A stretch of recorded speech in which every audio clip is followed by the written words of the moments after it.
I got to see part of it, I guess, from my memories go back to about 1955 on that. And there was, as with everywhere else, a lot of original programming. And by the way, a little bit of trivia about Crosley Broadcasting. The first program director at WLWT in Cincinnati was a woman, Ruth Lyons, until she transferred her radio show onto Channel 5, WLWT, and then she dropped the program director responsibility. She had been a program director at WKRC before that. We'll take a digression here because I like how bits of history cross. For instance, Crosley got the idea to build radios from his son because he was in and everybody here probably heard the story, so I'll skip over it. He just had never looked at radios before. He went to buy one for his son. They cost too much, $100 or more for a little crystal set. So he bought the parts to make his own crystal set, and then got this bright idea: hey, maybe I can make radios. So I'm making radios. A few months later, in 1921, and then he decides late in summer, broadcasting. I'll give people a reason to buy the radios. And from then on, it was nothing but up. It was 100 watts, it was 500 watts, it was 1,000 watts, and he went to 5,000 watts. WLW ended up being, after that, the first station to go to 50,000 watts in the country. And as some of you have heard, he even went to 500,000 watts. And he often said he'd go on to 1,000,000 watts if they'd let him. And they ran that station at 700,000 watts on occasion. Point being, he had a little saying at one of his chief engineer told to me, his chief engineer and assistant, told me that Crosley was fond of saying that the more power I can put into the transmitter, the cheaper I can make the radios. And it apparently worked. Became the country's largest manufacturer, and here's why Crosley wouldn't have liked the Asian appliances coming over. They were making radios for Europe, England, for sale in Africa, Frigidaires, shelvadors too, and in Japan. All of them with the esoteric tubes they used in different countries with the right tuning, and even with cabinet designs intended to appeal to a certain culture. And these were all made in Cincinnati, and hundreds of thousands of them were going out to other countries. And I can't see a guy who had that working, really buying appliances and bringing them in. And that's why I think Crosley would have hated that. But back to history crossing over itself. So I've given you a little snapshot of why Powell Crosley was into building such a powerful radio station, in addition to kind of an ego trip. Earl Muntz. I don't know if anybody's talked about Muntz, but Mr. 4-track tape player and all kinds of other neat stuff, and loud, threatening radio ads too. Anyway, the guy came to him after World War II. He had sold out the largest used car business in the country, and he was looking for something to get into, and he was thinking about air conditioners. Well, back when Crosley was making radios, Earl Muntz was a little kid, and his father and grandfather owned a town hardware store. And they also sold Crosley radios. And he built his own radios. He had a little radio repair business when he was 12, back in the 1920s. Jump ahead to 47 and on into 48, a guy comes to him with a design for a TV that doesn't need an antenna or an RF amplifier or a lot of other components. And he convinces Muntz that, look, we can build this TV sell it for $100 cheaper than anyone else is selling TVs. Muntz says, yeah, this is great.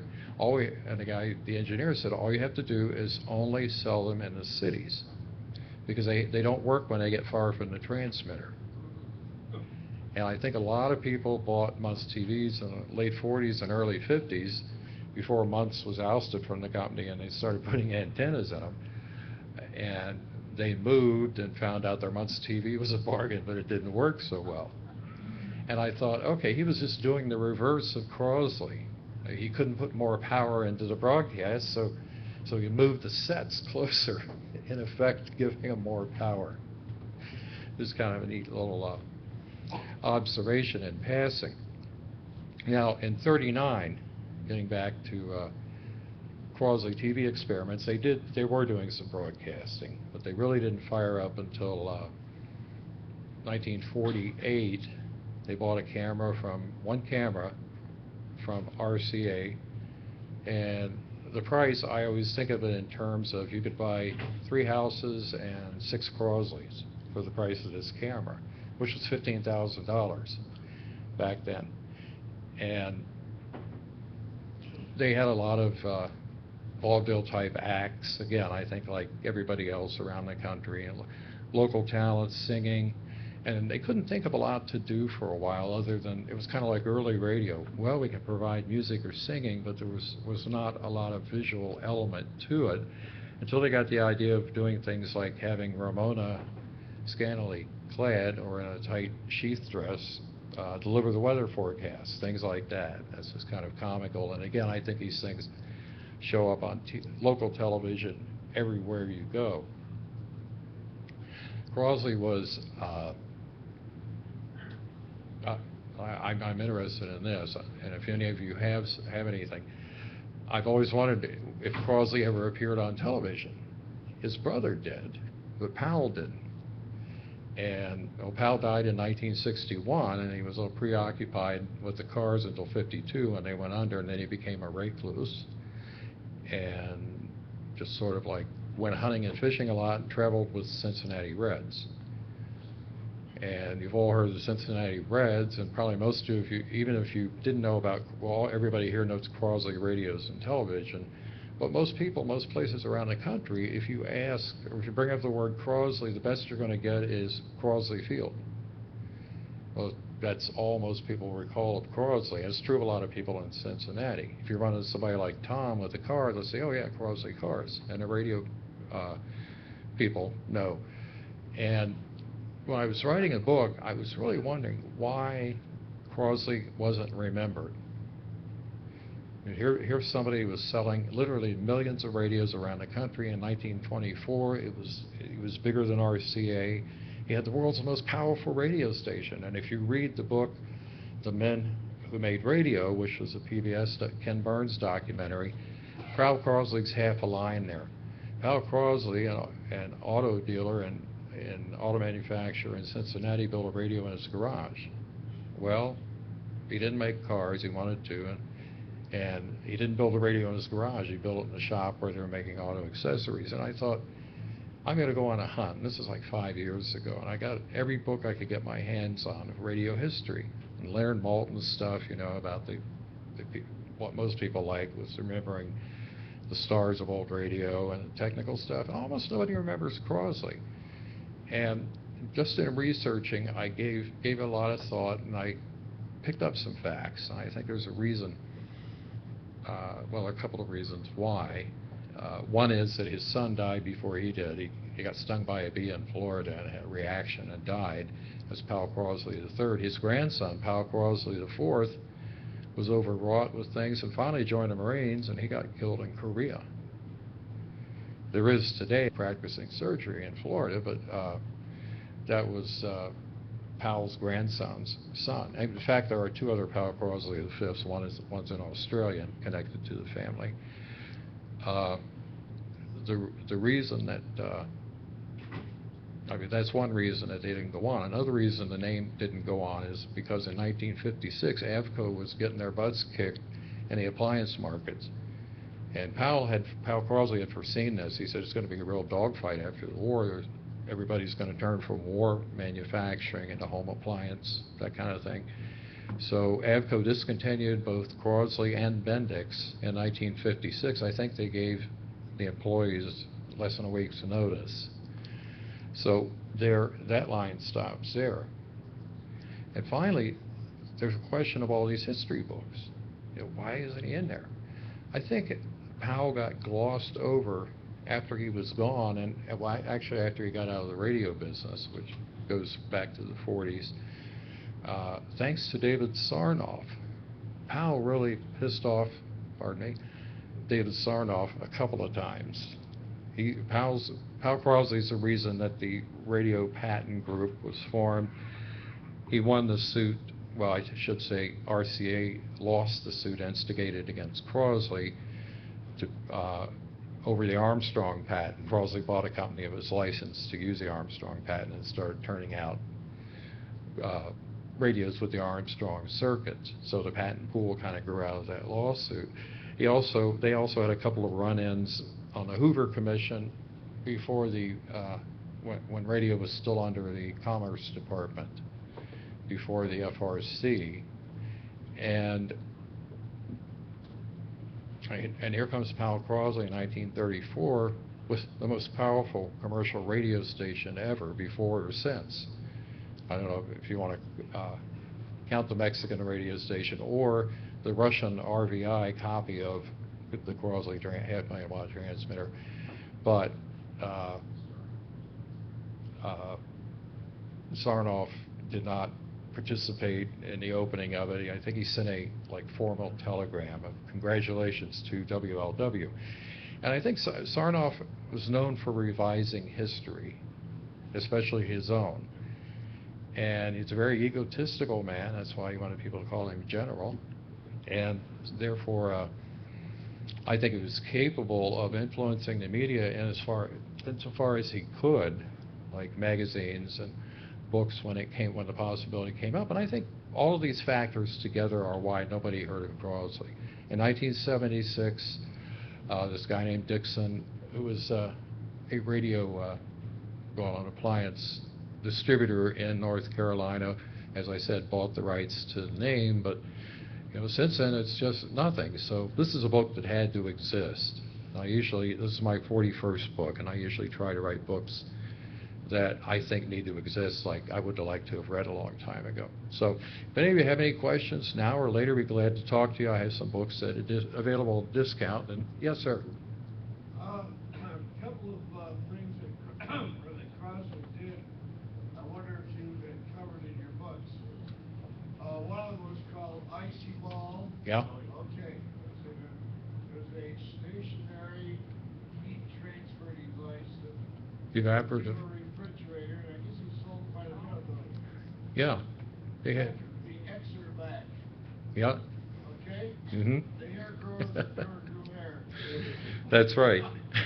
The other thing you make a clarify on is that WLW's 500 kilowatt transmitter was built by RCA. That's right. RCA was the general contractor. RCA built a second one, by the way. I clarify that For RCA was not building transmitters at one time. They took the contract, they subbed it out to Was- Westinghouse General Electric. Yeah, thank you. Yeah, their name's on the.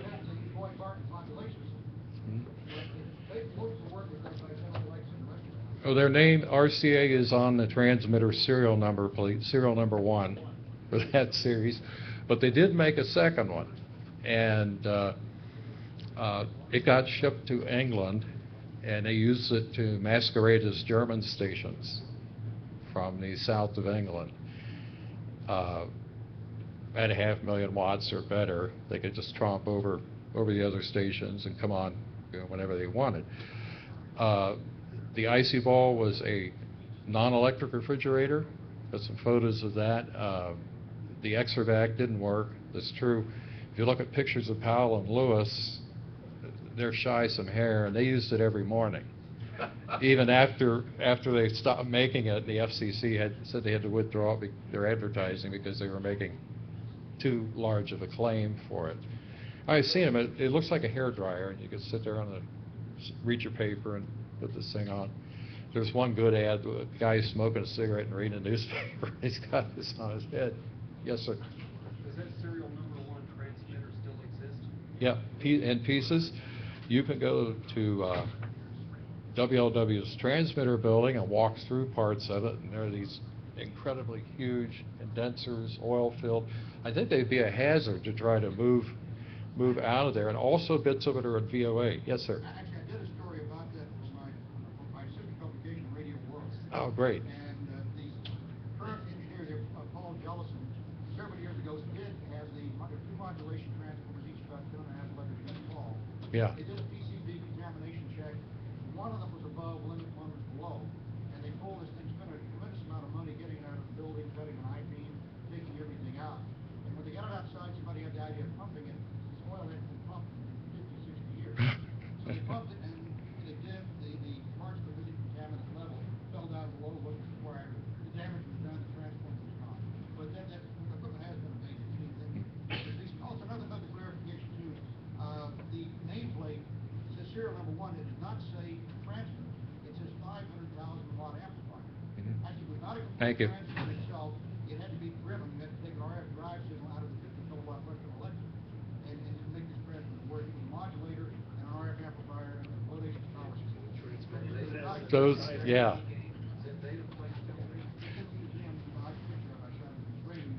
It's, yeah, at the Gray Museum, which is on the VOA property, inside the old Voice of America building down the street from Mason. It used to be in Charlie Stinger's basement. The serial number plate and a few other things. Yes, sir. They come up with the icy ball is an absorption type refrigeration. That's right. The icy ball is just an absorption type refrigeration system, intermittent type. Well, who was it? They had, other manufacturers had that. Mhm. Truecold had it. Servel was one, yeah. Servel was another. Did they come up with that first, or did they just? No, it was a Canadian engineer. I did an article for Canadian Consulting Engineer magazine, of all things, about the guy who came up with that, and he had started patenting it about 1921 and went through various iterations. He was hired as a consultant. Crosley did this a lot. They'd hire engineers as consultants on a temporary contract and then say, okay, we don't need you anymore because we got all your ideas. Well, they licensed the icy bowl idea, the specific design and the patent, and started turning them out. Part of the requirement was that this thing be safe, because Lewis was like, I don't know, what this loses pressure and hurts somebody or whatever. And they threw it on a fire, they ran over it with a truck, and it just stayed sealed. So it was good as long as it went until rural electrification really got spread out there, and then they couldn't sell them. But they sold them in South Pacific and Africa, equatorial zones. We're good for that. Oh, you would heat, it was a ball, and it had ammonia, gases, and water, and you would heat one side, the ammonia would gasify and expand and go into a ball on the other side that was placed in a cabinet. And throughout the day, it would liquefy and flow back to the previous ball and take heat with it. But it ran for like 30 hours before you had to relight it again and Mhm. recharge it. That's the way the intermittent systems work. Yeah, that's why they recommended like 24 hours. And there was a little compartment in the inside ball that you could put a